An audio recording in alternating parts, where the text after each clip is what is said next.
Peña Francia Fiesta or the Peña Francia this year, pinakita niya na if properly managed, wala man siyang problema. Napakahalaga na magkatuwang na gumagawang simbahan at pamahalaan upang ang sibiko at espiritual na aspeto ay sabay na umunlad. Sa mga hindi pa po nakakaalam, si Mayor Bredo ay 17 taon na sa pagka-mayor at malapit ng mamaalam sa munisipyo. Natanong ko tuloy, what do you think were your lasting legacies? Dito po sa Naga, binuo namin yung sistema na ililihis kita sa tukso. Ibig sabihin yung mga kasama ko rito at yung aking sarili. Dahil may sistemang mga bumabantay sa atin. Halimbawa, ang lahat ng bagay dito maaring tanungin, alamin, tingnan, siyasatin ng sino man. Ibig sabihin, ang budget ng City Hall, yung procurement ng City Hall, yung bidding ng City Hall, yung paggamit ng aming kapangyarihan.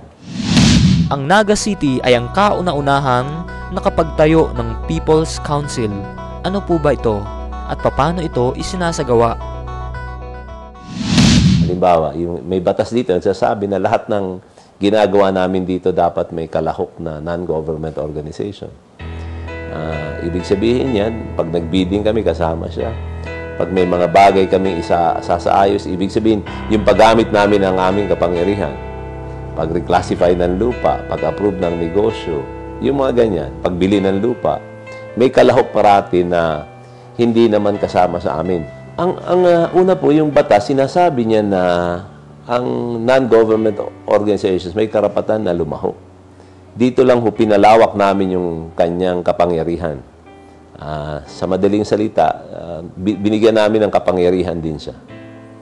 At palagay ko po, nagtagumpay kami o nagtatagumpay kami hanggang ngayon. Lahat ng komite sa sanggunian may isang kalahok.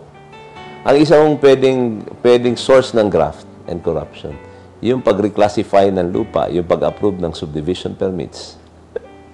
At dito po sa Naga, sigurado ako malinis yan kasi marami pong tumitingin dito na ang batas, ang sabi niya, yung kalahok dun sa komite, kasama siya sa quorum, pwede niyang debatiin yung mga hinalal na opisyal at kasama siya sa boto. Ibig sabihin, may mga paraan na pag talagang gagawa ng hindi tama yung mga may tungkulin, may maaring magsabi, mukhang list na kayo sa inyong kapangyarihan. Kami nakikinig kami sa puna dahil nagi-ugali rito na pakinggan yung sinasabi ng mga taong hindi sa aming kasama. Hindi ba naging hadlang ang Naga People's Council sa inyong mga ipinapatupad na programa? Palagi ko dapat paminsan-minsan nagiging siyang hadlang kasi hindi naman sa lahat ng bagay tama yung gobyerno. Pumunta ko rin yung isang developer at sabi niya, meron magtayo kami ng golf course sa Naga. Even up to now, ang sabi ko, maayos magkaroon kami ng golf course. Ang sabi ko ng NCPC, masama yan para sa Naga.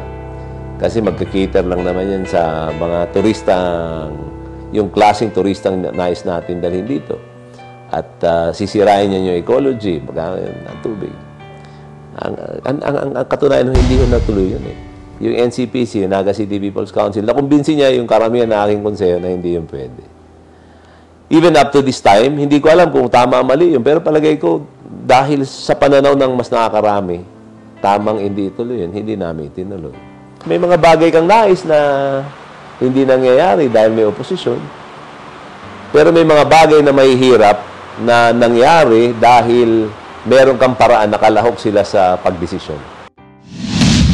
Maghapon kaming nasa City Hall at kapansin-pansin ang di maubos-ubos ng mga bisita.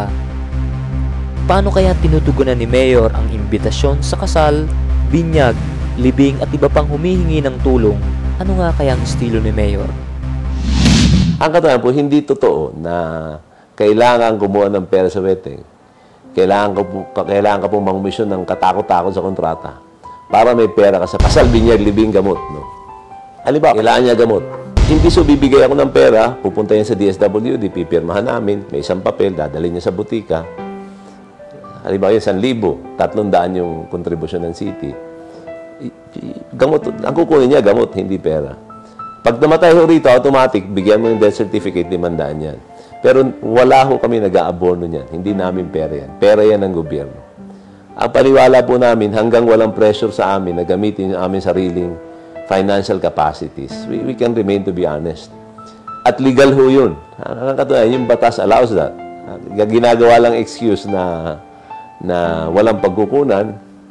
Ang katunayan, pero meron po talagang pagkukunan. Although, of course, may mga limits. Example, nagnininong po ko sa kasal pero hindi ako nagre-regalo. Ibibigay ko sa iyo yung panahon, pero hindi ako pwede magregalo sa kasal kasi sa dami ho ng nininungan ko. Una, bawal ho i-charge sa office yung pagregalo sa kasal. Kung ayaw ho namin matuksong, pakialaman yung pera po ng lungsod. Kaya palagay ko po, meron naman paraan na gawing legal yung mga ganyang klaseng pangailangan. Halimbawa, yung transportation money, minsan mo, sulatan namin yung bus company, magbigay ka ng ticket o magbigay ng discount. Hindi mo kailangan na kumuha ng pera sa bulsa mo at ibigay mo. May mga nagsasabing, hindi mo gaanong maintindihan ng politika hanggat hindi mo pasukin ito. Natanong ko tuloy kay Mayor, may mga pagkakataon po ba na nasasakripisyo ang prinsipyo nyo nang naging mayor na kayo? As much as possible, bawasan mo yung mga tinatawag na gray areas. Almost all of the time, nais mong sumunod sa batas. Kasi yun yung unang prinsipyo, yung sinumpaan. Susundin mo yung batas. Pero minsan ho kasi yung outcomes ng batas, when I say it's not really counterproductive, is against the objective and the end of what needs to be done. Example, yung bagong procurement law, ang katunayan, mas mahal yung presyo nun. Pag strictly sundin mo yung batas, kasi yung retention charge yun sa office, yung VAT charge yun sa office. Dito sinubukan ho namin bumili ng cash. Yung cash purchases, so, palagay ko, it's more advantageous to the government. Pero alam mo, yung batas is very rigid as far as that is concerned. Ano ang mga natutunan nyo sa karanasan nyo sa politika? Palagay ko po sa isang politiko na parati ka naghahangad ng dagdag na mandate. Maraming tukso na papayag ka na lang para, sabi nga niyan,